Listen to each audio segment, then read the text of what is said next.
Estamos de regreso con un invitado especial, especialísimo. Estamos con Levi Luna y con don Edgar Tijerino, un invitado súper especial. ¿Qué decir por Levi? Hoy tenemos el agrado y el honor de contar con don Edgar Tijerino acá en la revista Esta Mañana. Don Edgar, a lo largo de todos estos años hemos conocido de su trayectoria, de su arduo trabajo en el periodismo en diferentes facetas. Y hoy tenerlo acá para mí y para este grupo de trabajo es un honor. Y quiero darle la bienvenida el día de hoy. Bueno, yo tengo que dar las gracias, porque hay veces, es decir, uno se sorprende a veces por lo menos de estar todavía pues aquí un poco en pie de lucha entre tantos jóvenes.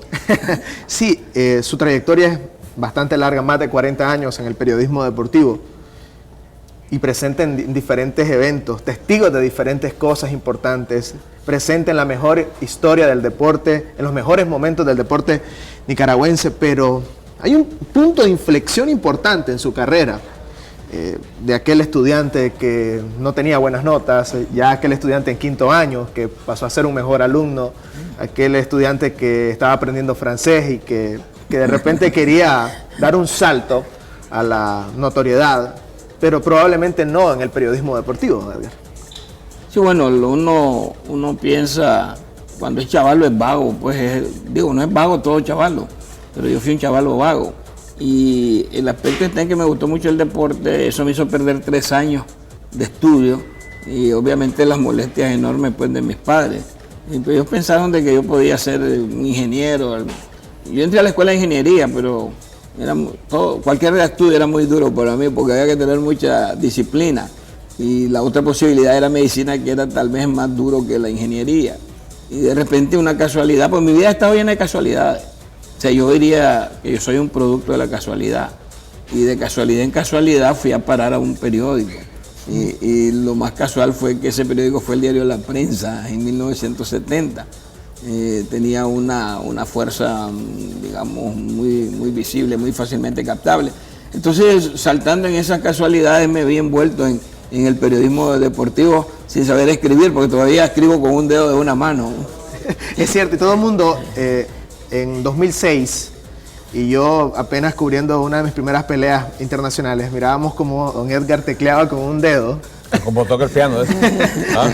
Tocando el piano con un dedo, sí, en una sala de prensa donde había muchos periodistas a toda máquina con todos los dedos trabajando. Nosotros nos quedábamos sorprendidos, pero hay un punto que lo atrapa a usted en el periodismo deportivo. En una década donde se registraron muchos eventos decisivos en la historia del deporte, la década de los años 70.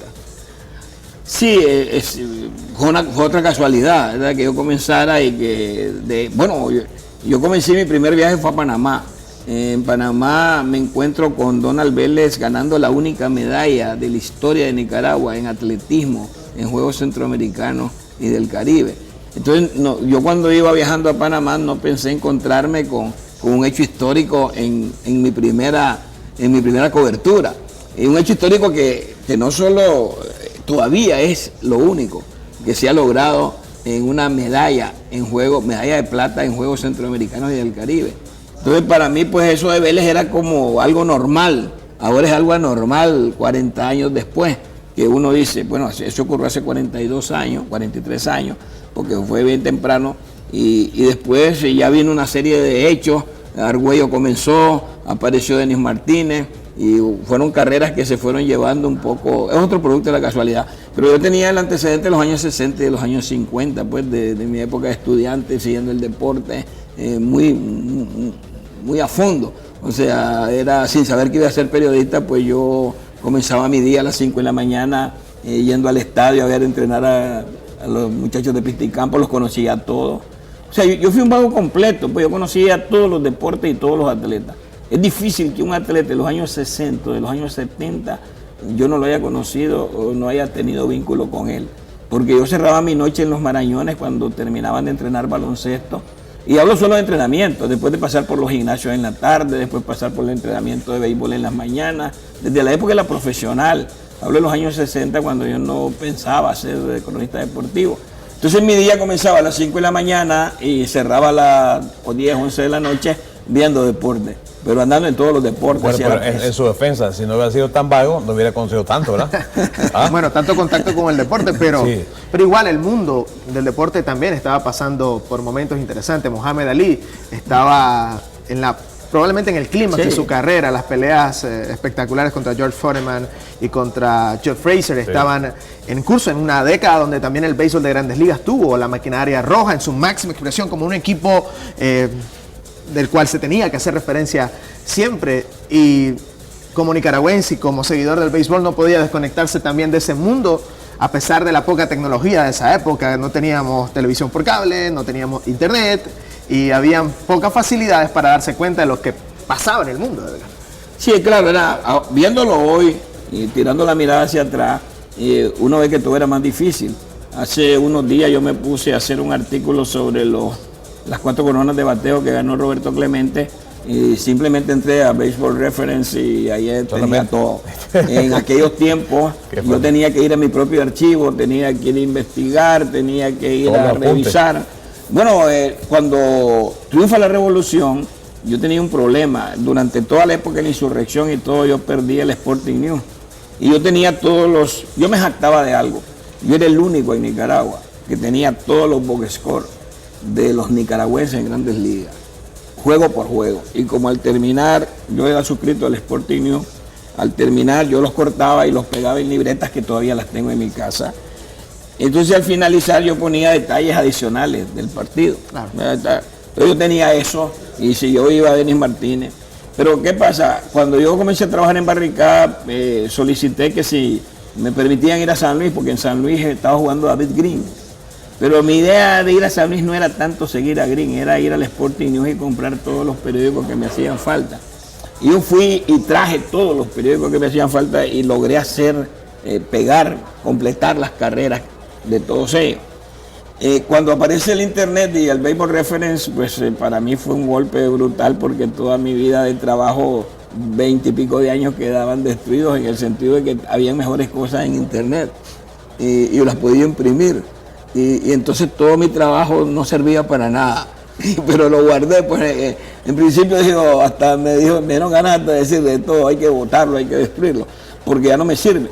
Pero cómo avanza el mundo, cómo ahora ser periodista, no es que es más fácil, pero te permite ser mejor periodista hoy. Más competente. Pienso que hoy se tienen mejores posibilidades de ser un mejor periodista uno en el asunto investigativo. Edgar, iba pasando su vida, iba creciendo en el periodismo, pero la parte personal no podía quedar de un lado. El ser humano va creciendo profesionalmente, pero su parte personal o crece o tiene altos y bajos. Hay un hecho importante en su vida que no se puede obviar y es la muerte de una de sus hijas. Sí, de una hijita. Sí. Pero eso fue, nadie piensa que va a enterrar, que va a sepultar a un hijo. O sea, se piensa que los hijos lo van a sepultar a uno. Y era una niña de 1 año y medio y fue en octubre del 79, recién el triunfo de la revolución. Y yo pues siempre, eso me impactó porque yo estaba en Cuba. Estábamos en la Copa Intercontinental, yo era director del Instituto de Deportes, fui por 1 año. Yo no soy un hombre pues para escritorio, pues para esos puestos. Pero recuerdo de que William Ramírez me dijo de que es donde la revolución lo mandara a uno, no es donde uno quería estar. Pero yo defendí mi presencia en el periodismo y nunca dejé de ser periodista. Yo era director del Instituto de Deportes y seguía escribiendo y seguía hablando en radio, porque si no, no lo hubiera hecho. O sea, fue un caso raro de alguien que era director del instituto y que tenía su columna y que tenía su cosa, pues que es como un privilegio. Cuando ocurrió eso, yo iba en un avión, vamos con el equipo de Puerto Rico y el equipo de Nicaragua y Osvaldo Gil de casualidad en ese mismo vuelo, y me mandaron a bajar del avión. Y yo creía que como yo ando bromeando todo el día, desde que me levanto hasta que me acuesto, o sea, no puedo pasar 1 hora sin bromear porque sería como no existir. Y con tantas bromas que había dado, creía yo que me estaban llamando por eso, pero en la escalinata del avión me dijeron de que había muerto una hija, y el problema es que yo tenía 2, pero no me decían cuál, y eso fue tal vez lo más impactante. Cuando vos tenés 2 hijas era Helen y Ruth, y cuando no sabes cuál es, la cabeza se te vuelve una locura, porque vos tenés las 2 caras tenés las dos. Y fue necesario que como a la media hora recibieron una llamada de Carlos Fernando. Carlos Fernando era el viceministro de Cultura y Carlos fue el que me dijo, es necesario que te vengas porque tu hija pequeña está mal en el hospital. Y ahí fue donde fijé que era, pero no estaba mal, ya me habían dicho que, eso me lo dijo Carlos pues para, de una manera un poco más humana. Entonces esa hora yo quería que me pusieran un avión, perdí la cabeza y todas esas cosas. Y obviamente no se podía poner un avión porque a mí me había pasado algo, tuve que esperar el día siguiente y fue una situación durísima, es el momento más duro de mi vida. Indiscutiblemente, y obviamente después vino la década de los 90, muchos retos para usted en una década donde el béisbol seguía teniendo partes interesantes, un béisbol lleno de sorpresas siempre, con selecciones nacionales que tenían expectativas, otras que no y que hacían grandes trabajos, y después la década del 2000, Edgar, donde se vinieron muchos retos para usted.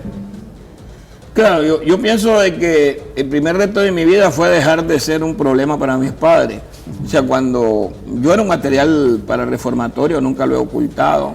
Es decir, era una situación, la mía, de distorsión grave. Y cuando me compuse, pues cuando quizás eso fue, llegó un momento en que mis padres estaban por decir, no, pues no hay nada que hacer. A la edad de 14 años, casi alrededor de los 15, algo me golpeó en la cabeza y cambié.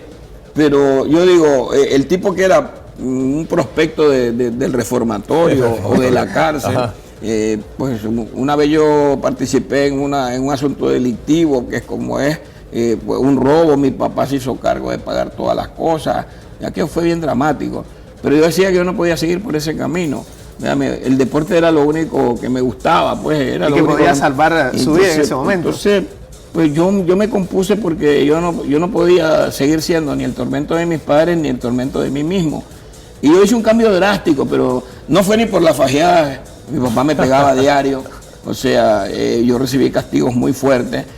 Ni por todas las sanciones que me ponían, no fue eso, ni por los 3 años que perdí estudiando, sino que fue una decisión que como que de repente algo me dijo, hay que cambiar. Y yo decidí cambiar y a partir de ese momento me convertí en otra persona, que es la persona que todavía estoy tratando de seguir evolucionando en el aspecto de corregir defectos, porque uno muere corrigiendo defectos. Nadie es perfecto, la gente piensa de que uno es, hay veces le dicen a uno que no sirve de ejemplo, pero dentro de las correcciones que uno va haciendo, porque uno está lleno de debilidades.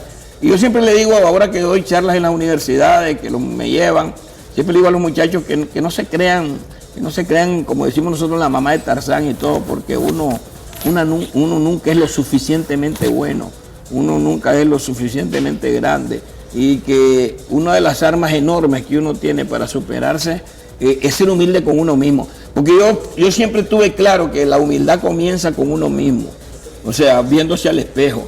O sea, realmente yo hice un buen trabajo hoy, yo hice algo malo hoy, o sea, uno tiene que ser auténtico con uno mismo. O sea, la verdad, si vos te mentís a vos mismo, ahí estás peor la situación. Pero usted habla de tantas casualidades, de la suerte, de que ha tenido la oportunidad de encontrarse con momentos decisivos en su vida y en el deporte.